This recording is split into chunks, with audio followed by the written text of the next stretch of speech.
In the evening of the 25th of October in Australia, there's a Scorpio new moon that comes with an eclipse. Joining the sun and moon, we have Venus and the Hawaiian mother goddess Haumea. When Venus is in Scorpio, she's intense, she's magnetic, she's powerful, and she demands honesty. She will love deeply, but if she's betrayed here, the pain really cuts deep. Because Haumea is linked up with Venus in this moon, Venus is in her more primal, voluptuous form, more like Lizzo and less like Kimmy. And this shifts the focus to relationships that have got a bit stale, that aren't meeting your needs, or where there's not emotional safety or shared vulnerability.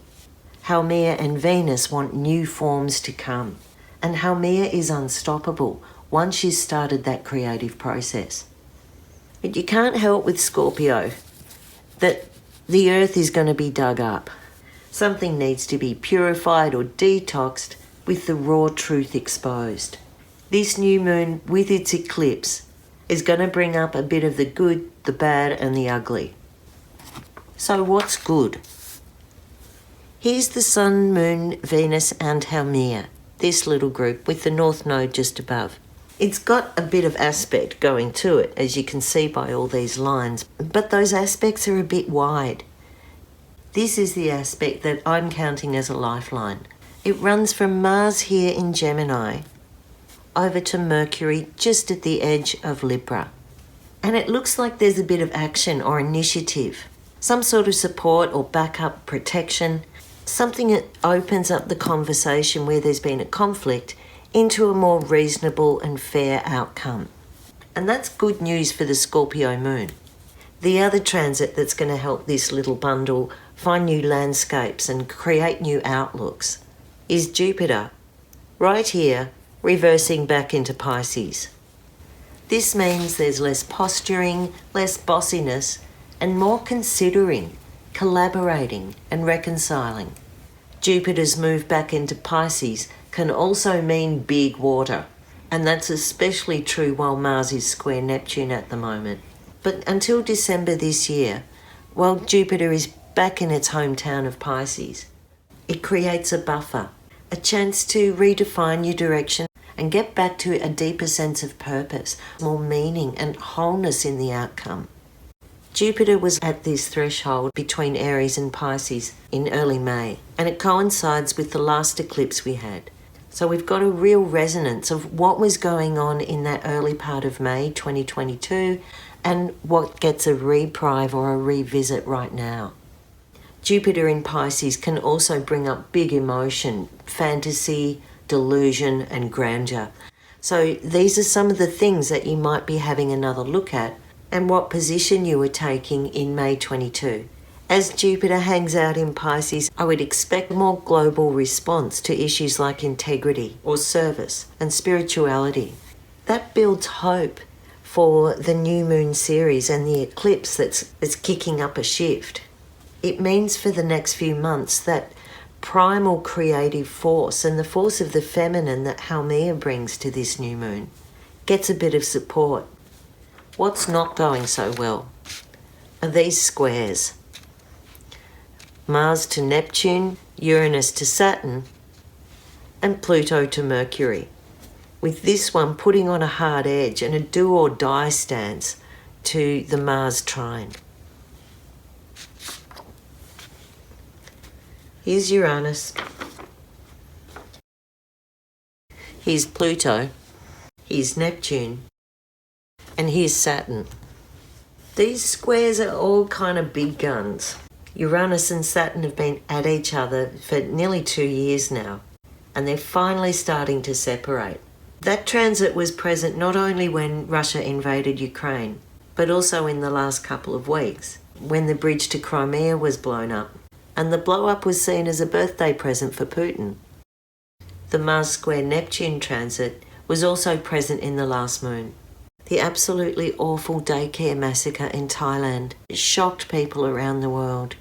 Mars in Gemini, at cross purposes with the delusion and addiction of Neptune. The children were sleeping and left unprotected. the attacker allegedly an addict or with mental health issues. The combination of Saturn square Uranus and Mars square Neptune really fuels violence and confusion, a misplaced sense of grandeur. In these same weeks, Kanye West appeared wearing a White Lives Matter t-shirt. He was blocked from Twitter, interviews with him were ditched because of hate speech, and sponsors and collabs have been backing away. Kanye is clearly unwell and cutting off support. But there's a real danger, while he's unstable, in how far-reaching his influence is. Elon Musk is another of those Uranian-style visionaries we have at this time, also with a huge ego and massive influential sway. He steps out of his lane by giving unwelcome advice, for example on a peace plan for the Ukraine that benefits Russia all the way.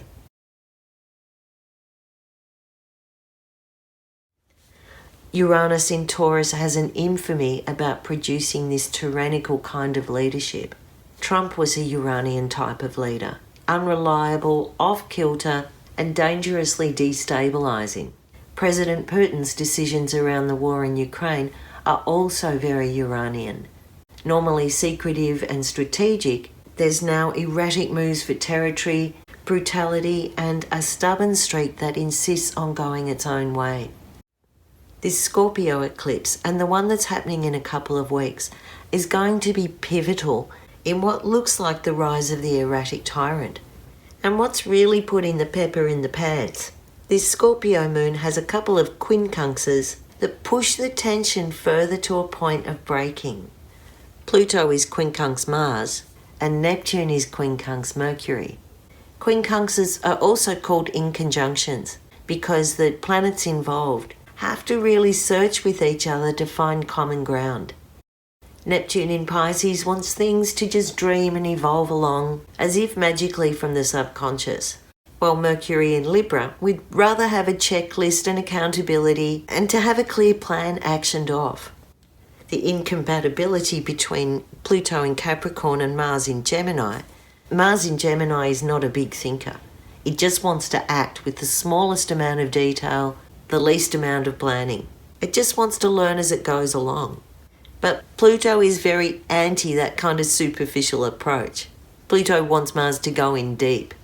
And it'll throw out bombs from the unconscious, from the underworld, revealing family secrets, conversations that happen behind your back, and an unwillingness to budge if things look too fluffy. Mars in Gemini wants to talk it out. Pluto in Capricorn is done with talk. It wants the contract signed and the commitment made. All of this is throwing a bunch of other things to consider. And yet there's an inevitability that the Scorpio new moon with Venus and Haumea is intending to reinvent and recreate and evolve with the resources that it has. Air signs Libra, Aquarius and Gemini, you are really getting a chance to reinvent yourself. You might be getting an endorsement or recognition, or there's clarity on something that's been really drawn out and fogged up, something where the issue got clouded. Aries, Cancer, Scorpio and Pisces might also be stepping out of the target range, stepping out of a pressure situation to a place where you can replenish or reconnect and get some soulful healing, get creativity and spiritual nourishment.